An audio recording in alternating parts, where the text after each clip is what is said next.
మరికొద్దిసేపట్లో TRS plenary ప్రారంభం కాబోతుంది. ఇప్పటికే నేతలంతా చేరుకున్నారు. మంత్రి కేటీఆర్, జగదీశ్వర్ రెడ్డి, ఈటెల రాజేందర్ అందరూ కూడా సభా ప్రాంగణానికి చేరుకున్నారు. టీఆర్ఎస్ ప్లీనరీని మనం ప్రత్యక్ష ప్రసారం ద్వారా చూస్తున్నాం.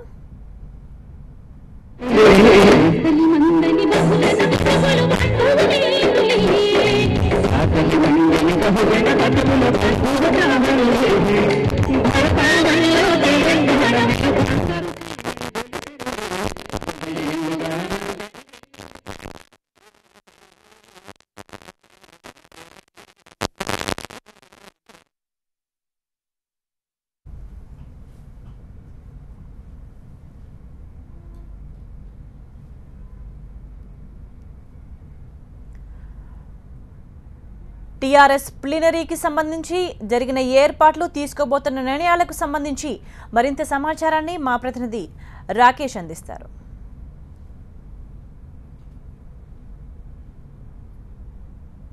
ప్రాంగణానికి ఇప్పుడే ఎంపీ కవిత గారు చేరుకున్నారు. కవిత గారు చెప్పండి, 17వసారి అధ్యక్షునిగా కేసీఆర్ ఎన్నిక జరిగింది. 17 సార్లు అప్రత్యాశంగా ఎన్నికవుతూ వస్తున్నారు. ఈసారైనా పార్టీ పూర్తి కమిటీ వేసే అవకాశం ఉందా? జరుగుతుంది కదండి, ఎప్పుడు కూడా వేస్తాము. కాకపోతే ప్రభుత్వం వచ్చిన తర్వాత మనకు కంప్లీట్ గా పాలన మీద దృష్టి పెట్టాల్సి వచ్చింది. మేము ప్రజలు ముఖ్యం అనుకున్నాం పార్టీ కన్నా, అందుకని ఆ గ్యాప్ వచ్చింది. పార్టీయే ముఖ్యం, రాజకీయాలు చేయాలనుకుంటే తెలంగాణ పాలన ఇంత స్థాయిలో ఉండేది కాదు. కాబట్టి పార్టీ కన్నా ప్రజలే ముఖ్యం అనుకున్నాం, అంతే. ఈ ప్లీనరీ చాలా ముఖ్యమని చెప్తా ఉన్నారు. కార్యకర్తలందరూ కూడా దీనిపైన చర్చించుకుంటున్నారు. ఎందుకని ముఖ్యం?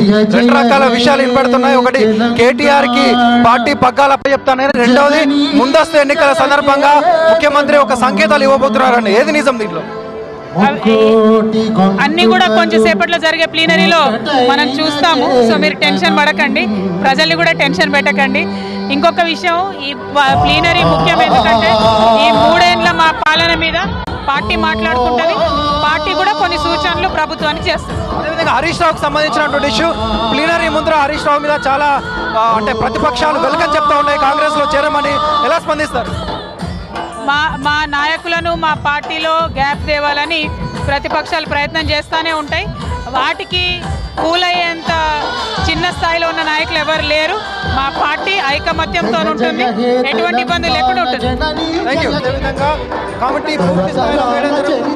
ఈసారి పూర్తి స్థాయి కమిటీ నియమిస్తూ ఉంటారు. ప్లీనరీ ప్రాంగణం నుంచి కెమెరామెన్ నవీన్తో రాకేష్, TV9 హైదరాబాద్.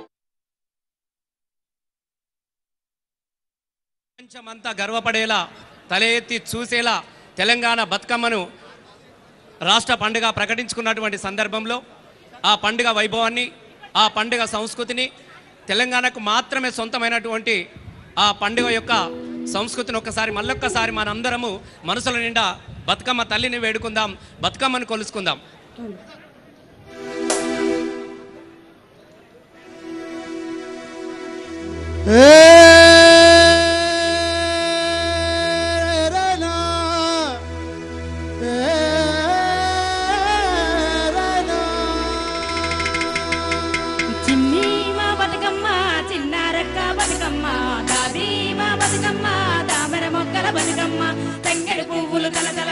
వాడవాడంతా ఓ పూల వనమాయే, ప్రతి ఊరి చెరువేమో ఓ పూల తోటాయే. గూనుగు పువ్వులు మిలమిల విరిసే వాడవాడంతా ఓ పూల వనమాయే, ప్రతి ఊరి చెరువేమో ఓ పూల తోటాయే.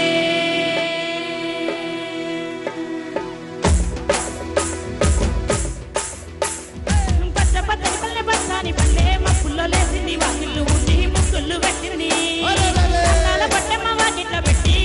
మొక్కింది కాపాడమంటూ గౌరమ్మ అడిగింది. ఆడబిడ్డలు ఇంటింట నిండే, అమ్మ నాన్న గుండెంత పుట్టే, సత్తి పిండి సకినాలు చూస్తే నోటి నిండా ఊరిలు ఊరే. పొద్దున్నే తమ్ముళ్ళు లేచి పూల కోసం